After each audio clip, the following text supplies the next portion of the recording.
Fala galera, beleza? Eu sou o Luiz Matemático e estou aqui para falar sobre um artigo que saiu no site Só Científica no dia 11 de 7 de 2020, ou seja, no dia 11 de julho. O artigo foi assinado pelo professor de matemática Po Shin Lo. E nesse artigo ele diz que encontrou um método mais fácil, mais simples para resolver uma equação do segundo grau. Inclusive, ele até fala no artigo, né? Eu tive acesso ao artigo, dei uma lida, e no artigo ele fala que pode ser que alguém no mundo já tenha encontrado, ou até já conheça esse método, ele não exclui essa possibilidade, mas ele diz que dentro das buscas dele, pelo menos na língua inglesa, né? Já que ele é americano, na língua inglesa, ele não encontrou nada escrito sobre, então por isso que ele falou que ele descobriu esse novo método de acordo com a língua inglesa. Então, vou mostrar para vocês aqui nesse vídeo a forma que ele foi feito, mas antes eu vou provar, né, mostrar o passo a passo de como ele chegou a esse resultado. E por último, lá no final do vídeo, eu coloco um exemplo e mostro para vocês, né, dou minha opinião se eu achei mais fácil, se eu acho que vale a pena utilizar esse método ou se a gente usa o método tradicional, que é da fórmula de Bhaskara, que a gente já conhece. Então, antes de resolver, gostaria de pedir que se inscrevesse no meu canal e desse aquele like.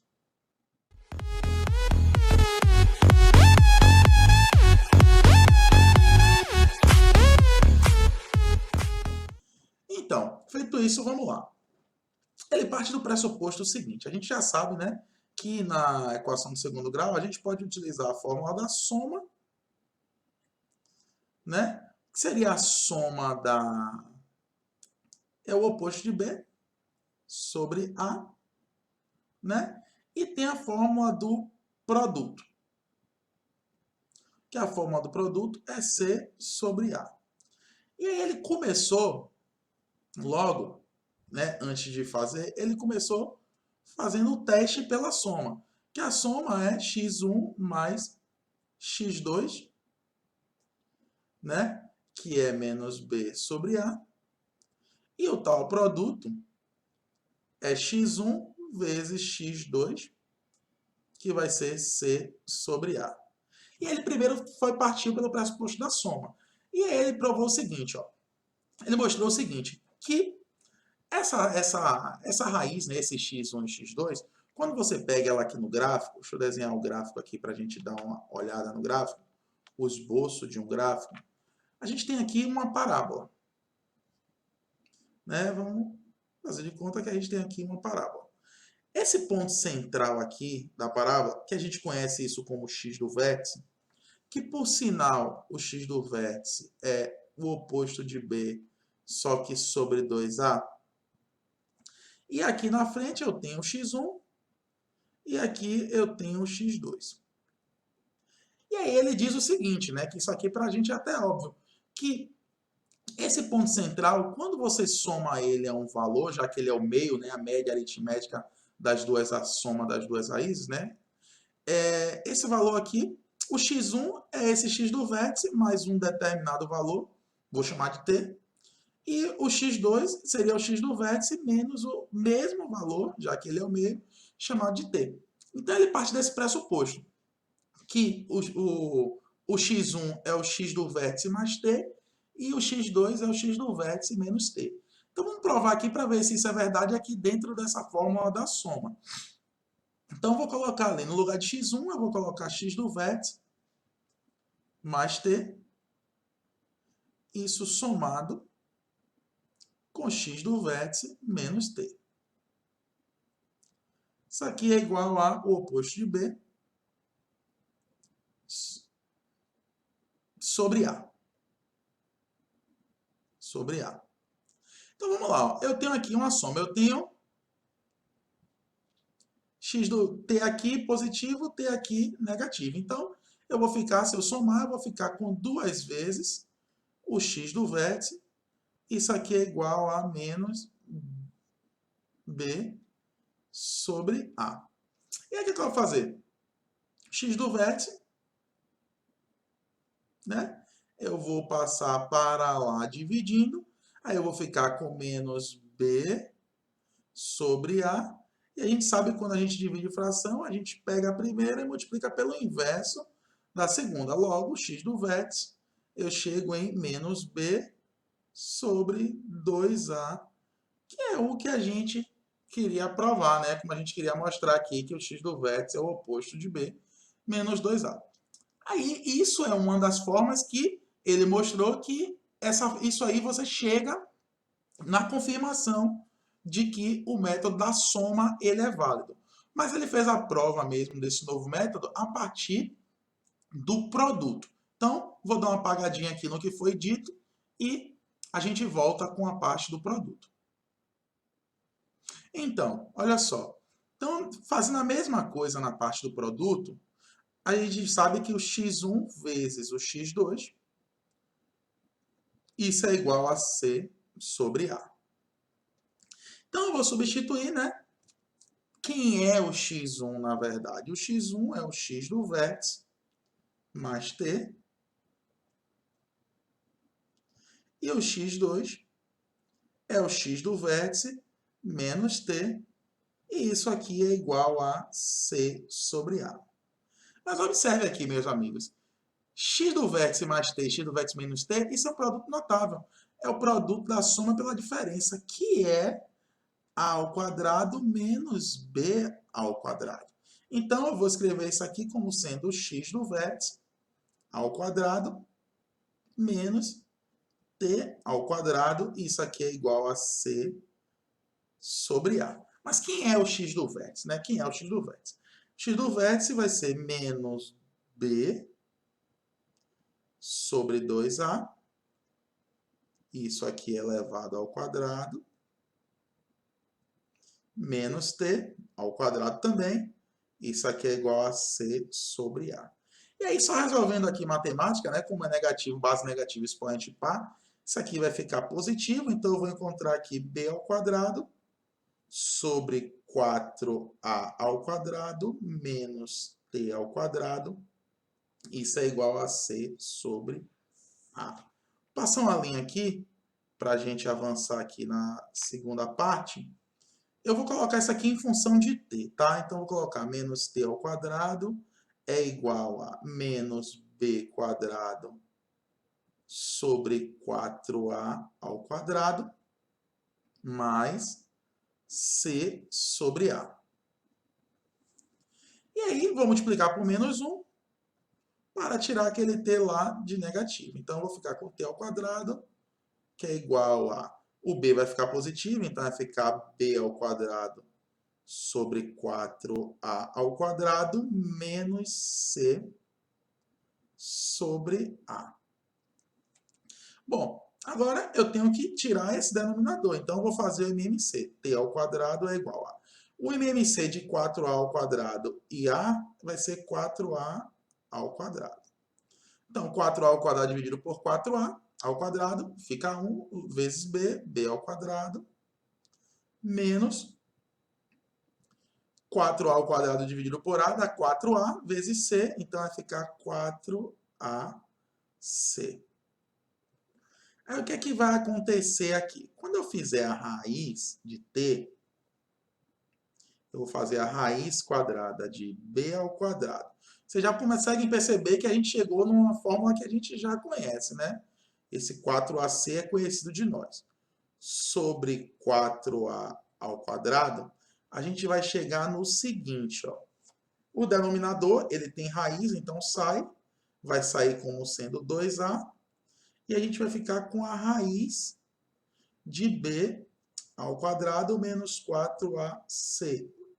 Gente, b ao quadrado menos 4ac, isso aqui é a raiz de delta, tá? Então, isso aqui, eu tenho uma raiz de delta. Então, a raiz de delta sobre 4 sobre 2a. Vou apagar aqui.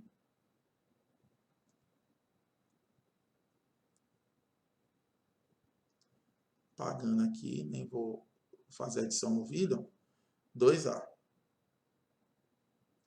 O que é a raiz de delta, né? Mais ou menos essa raiz de delta. Aqui se é raiz, então vai ficar mais ou menos raiz de delta.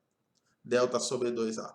Isso é aquela segunda parte da nossa fórmula de Bhaskara, que é, ó, a fórmula de Bhaskara é, você vai encontrar o x, aí você vai fazer o oposto de b, mais ou menos raiz de delta, tudo isso aqui sobre 2a. Só que esse 2a, ele também vai estar para o raiz de delta, assim como também está para menos b. Então, vai ficar menos b sobre 2a. E vou mostrar para vocês o que seria esse menos b aqui sobre a, segundo Paul-Shenlow. Olha só, deixa eu fechar aqui. Olha só. Então, digamos que eu queira encontrar aqui o x1. Quem é o x1 que foi dito aqui em cima para a gente? O x1. O x1 vai ser o x do vértice, né? Que vai ser menos b sobre 2a, mais t. E quem é t que a gente achou aqui embaixo? O t, né? A parte positiva, vai ser raiz de delta sobre 2a. E aí, meus amigos, aí vocês percebem o seguinte aqui, ó. O x1, como os denominadores são iguais, então eu vou repetir o 2a. E aí faço o MMC, eu só vou colocar aqui, ó, menos b mais raiz de delta. E o mesmo ocorre quando eu quero fazer o x2. Só vai mudar o sinal. Então, vai ficar menos b menos delta sobre 2a. Então, isso aqui é a prova, né, a forma que ele mostrou para provar que esse método você chega na raiz, né, nas raízes da equação. Agora eu vou dar uma pausa no vídeo e vou mostrar para vocês como seria o método prático. Bom, como já foi provado, né, que a fórmula realmente a gente chega na solução, eu trouxe aqui um exemplo prático.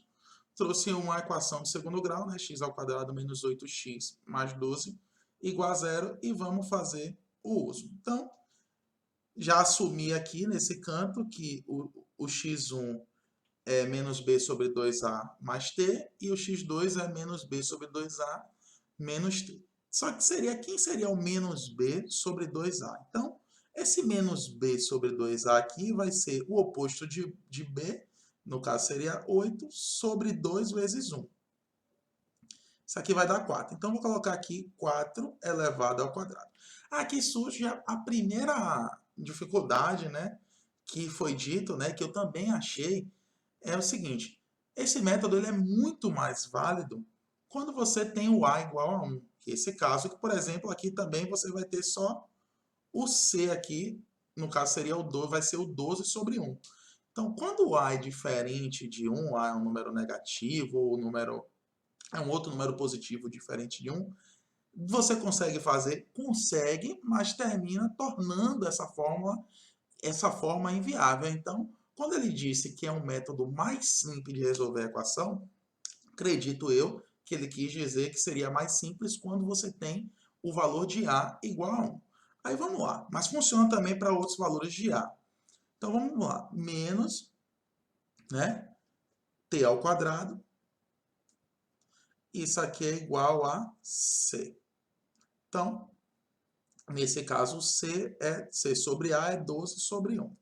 Então, eu vou ficar aqui com menos t ao quadrado é igual a 12 menos 16, menos t ao quadrado, isso aqui vai ser igual a menos 4, multiplicando por menos 1, vai ser t é igual, né, a raiz de 4, logo t é igual a mais ou menos 2. E esse mais ou menos vai ser dado aqui na fórmula, menos e aqui mais. Então vamos lá. Vamos aplicar aqui para a gente encontrar o x1 para ver se realmente é verdade. Então a gente já achou que esse menos b sobre 2a aqui é 4. Então vou fazer 4 mais 2. Logo x1 vai ser 6. E o x2 vai ser igual a 4 menos 2, que isso aqui vai ser igual a 2. Então, eu tenho como solução dessa equação, vai ser 6 e 2, ou 2 e 6. E a gente pode até ver, né, verificar para ver se realmente é verdade, né? Um número que multiplicado dá 12, então 6 vezes 2 dá 12, e que somado, o oposto dessa soma vai dar esse B aqui. Então, se eu somar, vai dar 8, o oposto dessa soma seria menos 8. Então, essa solução está correta e está aí mostrado, né, provado para você, literalmente por A mais B, o método, né, criado por Pochenlo. A minha concepção desse método, como eu já falei até no início dessa parte da resolução. Ele é muito mais fácil e muito mais rápido quando você necessita encontrar uma raiz, né, as raízes de uma equação, que o A é igual a 1. Quando o A for diferente de 1, né, for um número diferente de 1 em si, ele para mim já não é mais válido fazer. Ele serve, funciona, mas aí ele perde aquele título de forma mais fácil. Então, para mim, ele já deixa de ser viável. Essa é a minha opinião. E você, gostaria que você deixasse aqui embaixo a sua opinião, dissesse se gostou ou não, e a sua concepção sobre esse novo método aí, liberado aí, assinado por Pochenlo. Espero que vocês tenham gostado. Quem gostou, dá aquele like. Se você não for inscrito no meu canal, peço que você, por favor, se inscreva e compartilhe aí para a galera, para que a gente fique forte para fazer mais vídeos como esse. Um forte abraço a todos vocês e até a próxima videoaula. Tchau, tchau.